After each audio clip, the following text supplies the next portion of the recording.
Heisman hopeful Trevor Lawrence has tested positive for the coronavirus. This means top-ranked Clemson will be without their quarterback this weekend against Boston College, as he must now quarantine for 10 days per the ACC's medical advisory group.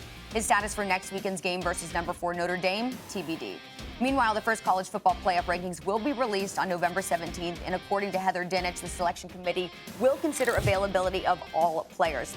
Now, Trevor posted this on social media following his diagnosis, saying, quote, "I have tested positive for COVID-19 and my symptoms have been relatively mild while I'm following the protocol from Clemson in the ACC. The only thing that hurts is missing an opportunity to be with my teammates this weekend and play the game I love. I hate that I can't be there, but I will be watching from isolation and pulling for our guys while I wait for the opportunity to rejoin the team. God bless and go Tigers." All right, good friend Tim Tebow joining us now. Tim, hope you're doing well.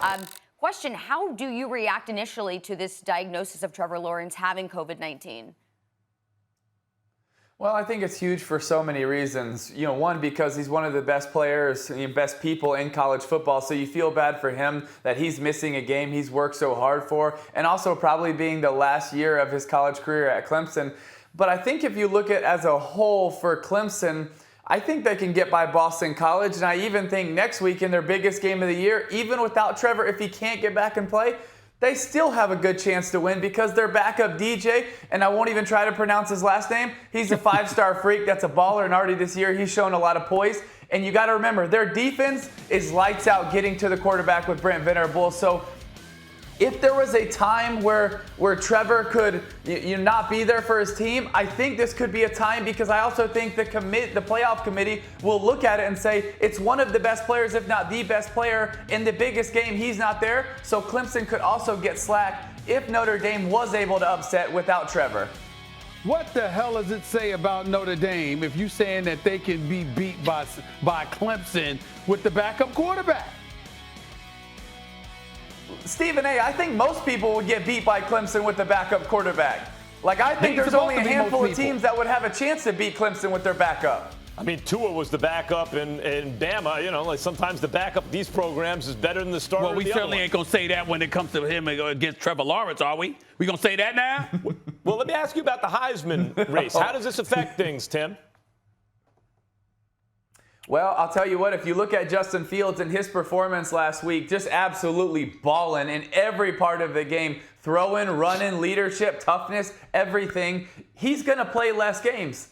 Unless Trevor doesn't play, we know he's not going to play this week. If he doesn't play another week, I think it gives Justin a little bit more of a chance to catch up in stats. Not necessarily in performance. I think Justin has shown he's going to perform, but I think all the voters at the end of the year, it's just easy to kind of go to default mode to say, oh, Trevor has 40 touchdowns, Justin Fields has 30, and they don't necessarily take the amount of games into play. But I think this does give Justin a little bit more of a chance to kind of get into that race with some of the other guys. Mac Jones from Alabama, who's been putting up crazy stats. So I think this gives him just a little bit more of opportunity. But I want Trevor to get back and to be able to play. He's too good of a player. He's too good of a kid.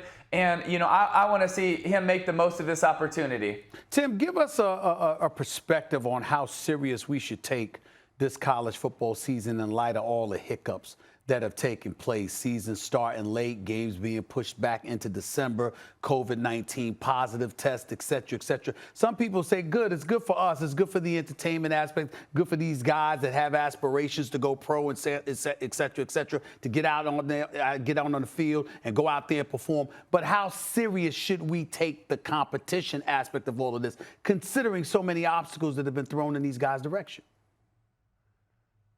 Well, there has been a lot of obstacles. There has been a lot of change, but I'm going to take it extremely serious because I know how much it means to every single one of these kids. And so I'm going to evaluate it with everything I have to support every one of them, because you know what? There has been a lot of challenges, but I have seen hundreds and hundreds of college kids that have adapted, that have grown, that have learned, that have changed, that have figured out right ways to be able to do things, and that are trying to be their brother's keeper and support one another. And yes, we have had some setbacks with some positive cases, but man, I've been able to talk to teams and see teams that are doing everything they can, and these kids are doing so much. So many of them are doing the right things to be able to live out their dreams. So you know what? I'm going to take it extremely serious, and yes, there's going to be some setbacks, but you know what? These kids they've earned it, and they've worked so extremely hard, and so for their sake, I'm going to take it extremely seriously. Thanks for watching ESPN on YouTube. For live streaming sports and premium content, subscribe to ESPN+.